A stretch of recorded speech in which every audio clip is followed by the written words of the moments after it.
Hey, what's going on, everyone? Thank you for tuning in to my latest video. Now, this video is going to be talking briefly about this Saturday's boxing card, and there's a couple of fights that I'm interested in checking out.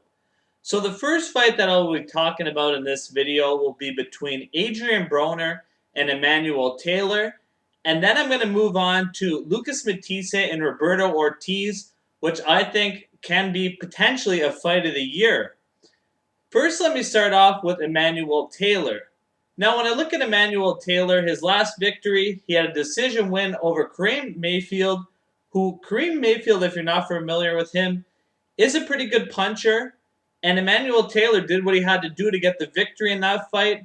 One thing I like when I look at Emmanuel Taylor, I see a guy who can walk his opponent down, and when he does so, he doesn't get overly aggressive and leave himself vulnerable. Also, when I look at Emmanuel Taylor, I see a guy who is very calm in the ring and very composed. So those are some things that I think are going to be very key for him in this Adrian Broner fight. And if he ups his activity level, because if you watch Emmanuel Taylor's fights, he's not the most activity-oriented fighter. And if he brings up his activity when he backs down Adrian Broner at points in the fight, and when Broner's sitting on the ropes, he has a chance in this fight. Now, Adrian Broner, if you're not familiar with him, is a very interesting personality in the boxing world. He was humbled by Marcos Maidana, and I think that was the best thing for Adrian Broner, taking that loss against Marcos Maidana. Now, when I look at Adrian Broner, I see a guy with decent hand speed. In the lower weight classes, he has some good power. And this fight will be taking place at 140 pounds, which is better for Adrian Broner than having this fight at 147 pounds per se. Also, he has a good chin, Adrian Broner. He's a showman in the ring. And against Marcos Maidana, some people may not like to admit it, but he did show some good heart in that fight. And he took a beating but never gave up. Now, in this fight, I think that Adrian Broner will win a decision in this matchup. I think he'll be a little more active than Emmanuel Taylor will. And I think that he has a few more skills in his arsenal and is a more athletic fighter than Emmanuel Taylor is. But Emmanuel Taylor does do some things that may give Adrian Broner some problems. So this will be an interesting fight to watch. And Adrian Broner really has to impress the masses as well. So he better not be taking Emmanuel Taylor lightly in this fight. That would be a mistake on his part. Now let's talk about Lucas Matthysse versus Roberto Ortiz. In my opinion, this fight has the potential to be the fight of the year. Lucas Matthysse is one of my favorite fighters to watch in the sport of boxing. This guy has underrated boxing skills.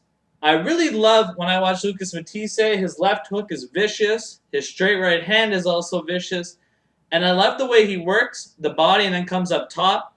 He did that a lot in the John Molina fight, going under and then coming back up, and really surprised John Molina a couple times with some great combinations. And Lucas Matthysse is just tough as nails, very determined fighter, one-punch knockout ability, and also can box if need be and change up his game plans, which makes him a different fighter between other brawlers such as Ruslan Provodnikov and Brandon Wheels that sometimes he gets labeled to be, which isn't necessarily fair to Lucas Matthysse. And his fight with John Molina is a classic matchup. The only concern I have about Lucas Matthysse is recently he's been in wars with Danny Garcia and John Molina Jr. So how much is left in the tank with Lucas Matthysse moving forward? Roberto Ortiz is a very aggressive fighter. He's a guy who has been hurt in some fights. I watched one of his fights, and he was definitely hurt in that fight, but he rebounded and knew what to do when he was hurt. But Roberto Ortiz possesses a nice straight right hand. He also hurt one of his opponents very badly with the left hook in one of the fights I was watching. And very aggressive, come-forward type of fighter. He's actually from Mexico and has quite a few KOs on his resume. The problem with that is, who are these opponents that he's been KOing? Don't get me wrong, the guy has some good power in his hands, but he hasn't been fighting the same opposition that Lucas Matthysse has. But nonetheless, I like the way he fights. Roberto Ortiz is a little too aggressive at times, though. He leaves himself vulnerable, and that's something that Lucas Matthysse could definitely expose against Roberto Ortiz. So my prediction for this fight is that Lucas Matthysse stops Roberto Ortiz in the 8th round of this fight. I just think that Lucas Matthysse has been in there with the better opponents. He's an underrated boxer and definitely is more technical than Roberto Ortiz. So I don't think that Ortiz wins this fight unless Lucas Matthysse has been in one too many wars and his body can't take some of these shots that Roberto Ortiz can hit him with. Nonetheless, guys, this should be an excellent night of fighting. Let me know who you guys think wins some of these matchups. I know some people are taking Roberto Ortiz as an upset.